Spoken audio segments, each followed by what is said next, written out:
Direito de autor. Portanto, comecei por vos dizer que o direito de autor protege criações intelectuais do domínio artístico, literário ou científico, mas o que é isto? O que é que o direito de autor protege? O direito de autor não protege ideias.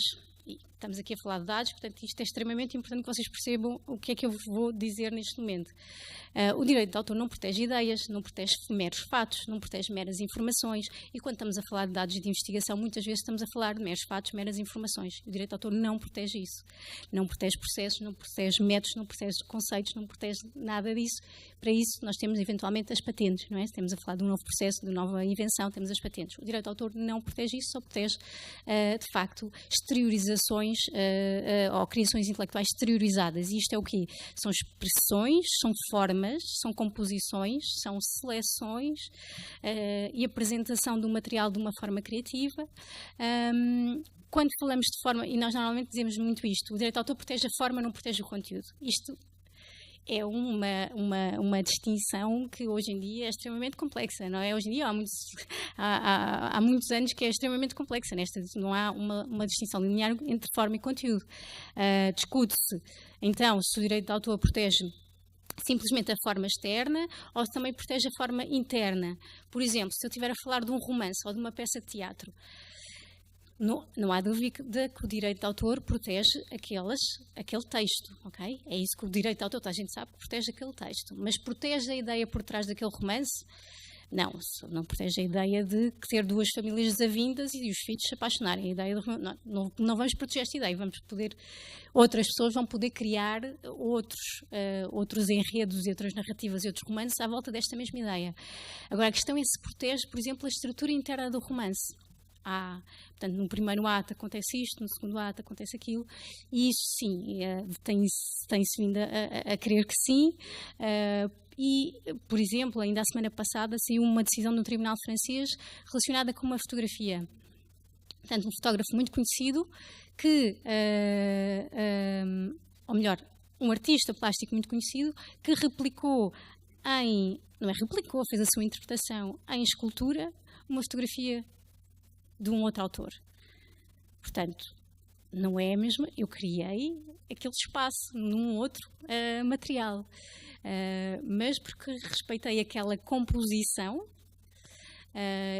Imaginem outro fotógrafo a querer criar uma composição semelhante, mas com outras pessoas, outras cores. Normalmente nós dizíamos que o direito de autor protegia aquela expressão concreta, e se eu fizesse uma coisa semelhante, mas não idêntica, o direito de autor não protegia, mas hoje em dia cada vez mais crê-se que não protege só aquela expressão concreta, mas também aquela composição, aquela estrutura interna. Portanto, se eu replico aquela fotografia, ainda com outras personagens, e portanto a fotografia é outra, não há dúvida que é outra expressão concreta, mas há ali uma semelhança de composição interna, e isso faz com que, de facto, se atribua também direito que se impeça essa réplica, por assim dizer, ou essa outra expressão que é muito idêntica à outra em termos internos, apesar de não ser em termos externos. Eu só vou proteger obras originais. O que é que isto quer dizer? Eu vou proteger criações pessoais do próprio autor, expressões que não sejam copiadas e não sejam necessárias. Outra vez, em termos de dados de investigação, isto é extremamente importante. Porque se eu não tenho qualquer liberdade de escolha, okay? Se eu faço uma tabela e não tenho outra forma de apresentar os dados, se aquilo é preto e branco, eu não tenho direito de autor, não tive qualquer liberdade, não tive qualquer momento de fazer uma criação. Portanto, o direito de autor não serve para proteger estas coisas que não são criativas. Portanto, se não há, de facto, outra forma de dizer aquilo, não há outra forma de expressar aquilo, eu não vou proteger. No caso de uma tabela A e B, eu também não vou proteger uma tabela A e B, aquilo é banalíssimo, não é? Portanto, não há aqui nada novo, a não ser que a organização dos dados, e há várias formas de apresentar dados, seja ela seletiva, criativa, aí sim eu posso ter direito de autor. Agora, uma mera tabela não vou ter. É irrelevante o mérito e finalidade para o direito de autor, portanto eu vou proteger da mesma maneira um prémio Nobel como vou proteger um romance de cordel, são exatamente iguais para o direito de autor, desde que haja aqui esta liberdade de criação. E uma coisa que se discute muito é se o direito de autor se uma obra pode coexistir com obras similares que sejam criadas de forma independente, ou se deve existir algum enriquecimento do património cultural existente. Ou seja, A faz uma determinada obra, portanto, eu faço uma determinada obra num determinado momento. Não sabia, portanto, faço uma determinada escultura. Não sabia, desconhecia que alguém no passado tinha feito uma escultura exatamente idêntica. Vamos atribuir direito de autor, a lei vai-me atribuir direito de autor a mim, porque a minha criação é independente, eu não copiei de ninguém, é original para mim. Em sentido subjetivo, aquilo é único, não é? Para mim, nunca, não houve cópia, eu criei aquilo e, portanto, houve um momento de criação para mim. Mas, de facto, em termos objetivos, não há nada de novo que foi trazido para o mundo. Portanto, é uma coisa que já existia. Portanto, é aqui uma questão que se discute bastante e há quem diga não, que temos que existir alguma coisa nova, porque senão estamos aqui a dar direitos de autor sobre coisas e coisas continuamente, por toda a eternidade, sempre às mesmas coisas, aos mesmos objetos, aos mesmos materiais. Seja como for, isto ainda, o direito de autor é cada vez mais complexo e de facto depende de uma análise casuística. Chamadas de atenção. Quando eu digo que eu tenho um direito de autor sobre a minha obra enquanto nós dizemos corpo místico, portanto sobre uma obra intangível, espiritual, que é diferente do direito de propriedade sobre o suporte material. Isto quer dizer o quê? Se eu compro um livro, o que eu compro é um objeto, eu não compro o direito de autor, isto é claro para toda a gente, certo? Se eu compro uma obra de exemplar único, um quadro, por exemplo, uma pintura, também só adquiro o meu direito de autor sobre um direito de propriedade sobre o objeto, não adquiro direito nenhum de autor, ou seja, não tenho o direito de reproduzir aquele quadro, de filmar aquele quadro, etc. Obviamente que numa obra de exemplar único, aqui a fronteira entre o direito de autor sobre a obra e o direito de autor sobre o suporte é menos clara, porque se eu queimar o livro, a obra continua a existir, a obra romance. Agora, se eu queimar aquela pintura, que é única, sim, a obra intangível continua a existir na mente de algumas pessoas, eventualmente em algumas fotografias, mas de facto há aqui uma colisão muito grande e neste caso até vamos dizer que ninguém pode queimar a pintura, porque ao queimar a pintura vai estar a destruir a obra. Isso não se pode fazer porque os direitos morais do autor sobre a sua obra, nomeadamente em manter a integridade da obra, não podem ser, são irrenunciáveis e são intangíveis. Pronto. Já falámos aqui que o direito de autor concedemos proteção no momento da exteriorização da criação, não é necessário divulgar, publicar, registar. O que não falámos aqui foi da possibilidade de eu poder fazer utilizações sem autorização do autor. Em determinados casos, nós chamamos a isso exceções e limites ao direito de autor, ou no nosso Código de Autor português chamamos utilizações livres. Livres no sentido de eu não ter que pedir autorização, porque muitas vezes elas são livres, mas são pagas, ok? Não tenho que pedir autorização, mas tenho que pagar ainda assim. E nós sabemos que, por exemplo, uma citação, eu não tenho que pedir autorização a ninguém para fazer uma citação de uma obra. Não tenho que pedir autorização, não tenho que pagar.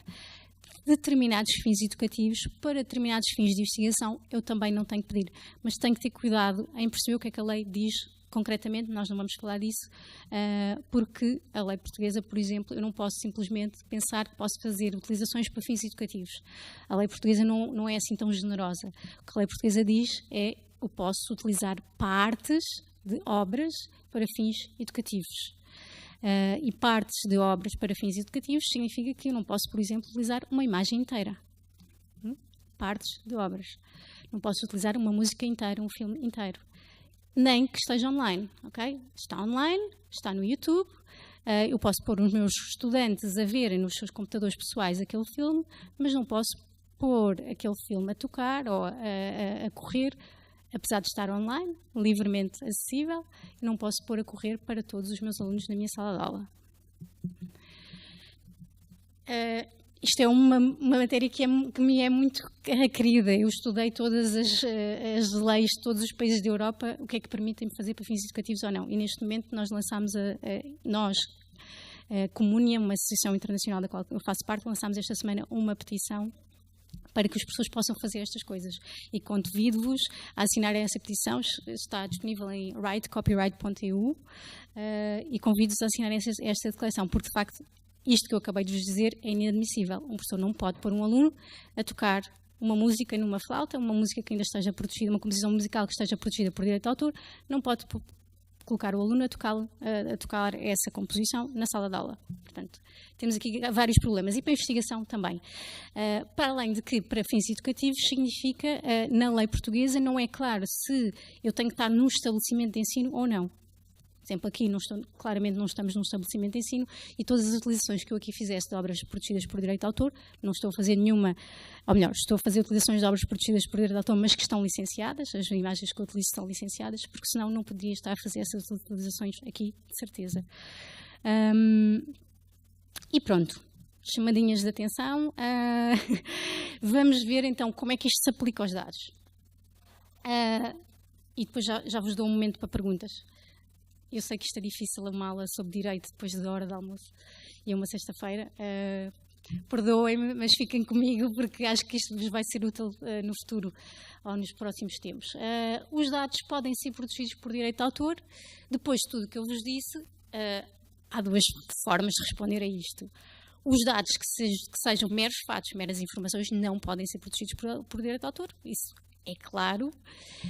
Os dados que sejam criativos, fotografias, vídeos, textos, mapas, diagramas criativos, portanto, uma apresentação de um conjunto de dados que seja assim criativa, podem sim ser protegidos por direito de autor. Bases de dados também podem ser protegidas por direito de autor, para além de serem protegidas pelo direito do produtor da base de dados. A base de dados em si também pode ser uma obra protegida por direito de autor, se for criativa, ou seja, se a seleção e apresentação daquela base de dados, daqueles elementos, daqueles dados, for em si criativa. E aí, nesse caso, eu também vou ter uma base de dados protegida por direito de autor. Isto significa uma base de dados protegida durante toda a vida do autor, mais de 70 anos, enquanto que o tal direito do produtor da base de dados é só por 15 anos a partir da conclusão da base de dados. Portanto, se estivermos perante uma compilação de materiais criativos, essa compilação também é em si protegida por direito de autor, independentemente do tal direito do produtor da base de dados. Mais exemplos de dados protegidos, portanto, escritos de forma original, apresentados de forma original, selecionados ou dispostos de uma forma original. Não vamos proteger, então, uma mera foto de satélite, ok? Eu vou proteger fotografias, se elas forem criações intelectuais, não vou proteger fotografias tiradas de forma automática por um satélite, porque aí não há criação absolutamente nenhuma.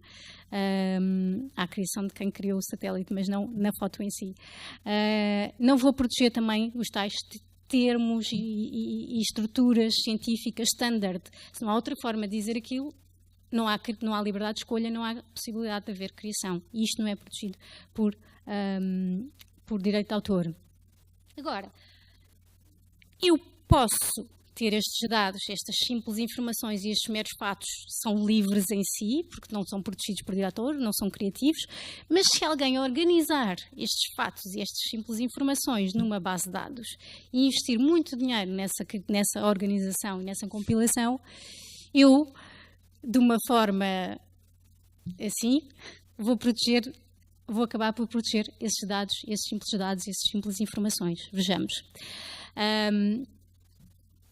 O que é que nós protegemos na União Europeia? Protegemos, como eu vos disse, partes substanciais de bases de dados em relação às quais tenha havido um investimento substancial na obtenção, verificação ou apresentação do conteúdo, portanto, a apresentação dos dados. Portanto, estamos a falar de quando é que existe este direito. Tem que haver uma base de dados. O que é uma base de dados para estes efeitos? É uma coleção de elementos, portanto, esses dados, lá está, podem ser meros fatos, meras informações, também podem ser dados protegidos por direito de autor, isso é irrelevante. São dados, são independentes, portanto, tem que ser possível separá-los, isto são regras da lei, tem que ser possível separar estes elementos sem eles perderem o seu valor e o seu significado, tem que estar dispostos de modo sistemático ou metódico, portanto, tem que ser uma base de dados metódica e sistemática, não tem que ser criativa, porque vimos que se ela for criativa está protegida por direito de autor. Independentemente disso, para obter esta proteção, ela tem que estar organizada de forma sistemática e metódica e tem os dados que ser acessíveis individualmente por meios eletrónicos ou outros. E isto acho que o último ponto é que é o essencial, tem que ter havido um investimento substancial, qualitativo ou quantitativo na obtenção, verificação ou apresentação do conteúdo. E aí Eu não tenho como vos dizer o que é um investimento substancial ou não. Isto vai depender do que é que os tribunais considerem que é um investimento substancial ou não. Se organizar resultados de um jogo de futebol numa base de dados, sob a forma de uma base de dados, compilar esses dados é um investimento substancial ou não, o Tribunal Europeu já considerou que em casos similares não era, mas vai depender muito de caso para caso, ok? Portanto, eu posso ou não ter este direito do produtor da base de dados. E o que é que este direito me dá? Também já vos disse, dá-me o direito de controlar o uso de parte substancial dos conteúdos da base de dados. Portanto, eu vou poder proibir a extração ou reutilização da totalidade de uma parte substancial da base de dados. Se alguém quiser fazer uma extração ou uma reutilização de uma parte não substancial da base de dados, pode fazê-lo. Ninguém o proíbe. Portanto, por via deste direito, pode fazê-lo. Já me perguntaram, quando eu falo disto, então e se eu fizer todos os dias, ou todos os meses, ou de cada 6 meses, uma extração não substancial? E eu, obviamente, tenho que dizer, amigos, pronto, isto é uma ideia interessante, mas obviamente que no final, se eu acabar com uma parte substancial, já estou a ofender a lei, ainda que seja individualmente sempre uma parte não substancial que eu esteja a extrair. Portanto, deixa eu ver só se tem alguma... Okay, vou só explicar aqui esta parte das exceções no caso da proteção de base de dados e vou passar as perguntas a vocês. Portanto, eu vou proibir extrações não substanciais, ou melhor, extrações substanciais, não posso proibir extrações não substanciais, a não ser que estejamos perante um uso privado. E atenção, para fins educativos e para fins de investigação não é privado, é público, ok? A não ser que seja privado do investigador e ele não publica aquilo. Mas se eu quiser utilizar numa sala de aulas, se eu quiser utilizar num centro de investigação, se eu quiser publicar, portanto, não é privado. É privado se for, de facto, estritamente para o meu uso. Também permito extrações, e aqui, atenção, quando a lei diz que eu posso fazer estas extrações para uso privado, para fins didáticos, para fins científicos, são extrações de partes substanciais, porque não substanciais eu posso sempre, ok? Portanto, de partes substanciais para fins didáticos, para fins científicos, desde que não tenha fim comercial, a extensão da minha extração seja justificada pelo fim e eu indique a fonte.